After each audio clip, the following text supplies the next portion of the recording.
saya Chandra Dewi kembali hadir menjumpai Anda dalam Cerdas 5 Menit. Selama 5 menit ke depan, saya ingin mengajak Anda untuk cerdas finansial. Seperti topik kita di pagi hari ini, kita akan membahas mengapa kita harus berinvestasi di reksadana. Bersama saya telah hadir Bapak Legowo Kusumo Negoro, Presiden Direktur dari PT Manulife Asset Management Indonesia. Pak Legowo, selamat pagi Pak. Selamat pagi. Pak, kenapa sih saya harus berinvestasi di reksadana, Pak? Kan banyak instrumen investasi lain yang lebih menarik juga nih, Pak, ya. Deposito, emas, properti. Kenapa harus milih reksadana? Enggak harus kok. Oh, enggak harus juga ya, pilihan Pak? aja, pilihan. Tapi pasti ada kelebihannya dong, Pak. Betul. Jadi kenapa reksadana menjadi instrumen investasi yang menarik gitu ya. Pertama, dia terjangkau. Banyak persepsi orang bahwa investasi itu harus dananya besar. Padahal dengan Rp100.000 saja, itu dia sebetulnya sudah bisa membeli reksadana. So, sangat-sangat terjangkau. Yang kedua, dia dengan Rp100.000 yang saya beli reksadana, itu uangnya sudah dibelikan berbagai macam aset. Mau saham, mau obligasi, mau sahamnya macam-macam. Jadi risikonya pun sudah terdiversifikasi kalau istilah ininya. Jadi risikonya sudah dipecah menjadi ke investasi ke berbagai macam efek atau instrumen.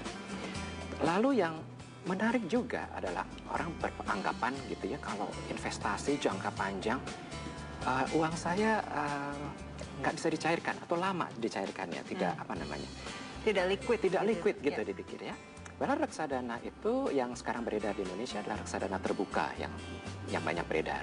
Dimana kalau reksadana terbuka itu berarti Mbak invest hari ini, beli hari ini, besok butuh uang misalnya, bisa dicairkan kembali.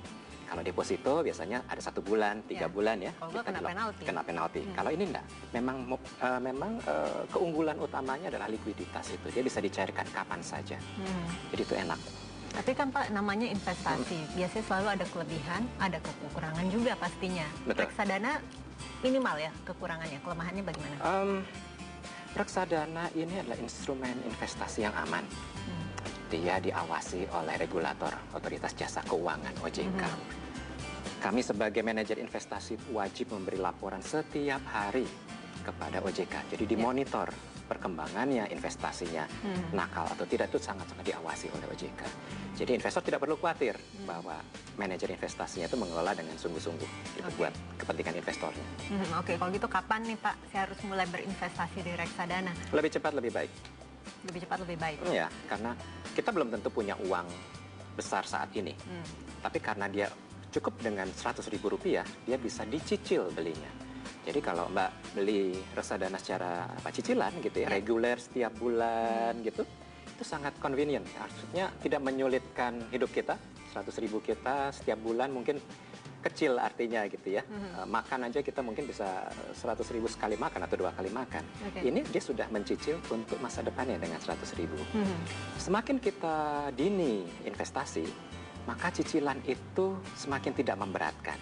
Tapi kalau kita tunda, artinya nanti dengan kebutuhannya itu jadi dekat, maka cicilannya jadi besar. Nah, itu memberatkan. Tapi cicilannya itu sebenarnya bisa kita tambah tidak sih Pak, seiring dengan pendapatan kita yang pasti bertambah? Sangat fleksibel. Mudah sekali, sangat fleksibel. Jadi disesuaikan dengan kocek kita lah. Yang penting adalah kita lakukan sedini mungkin. Lebih dini, lebih baik. Oke, kalau kita bandingkan nih tingkat resiko antara reksadana dengan emas atau dengan saham, deposito, lebih minimal yang mana? Lebih ringan yang mana? Risikonya macam-macam.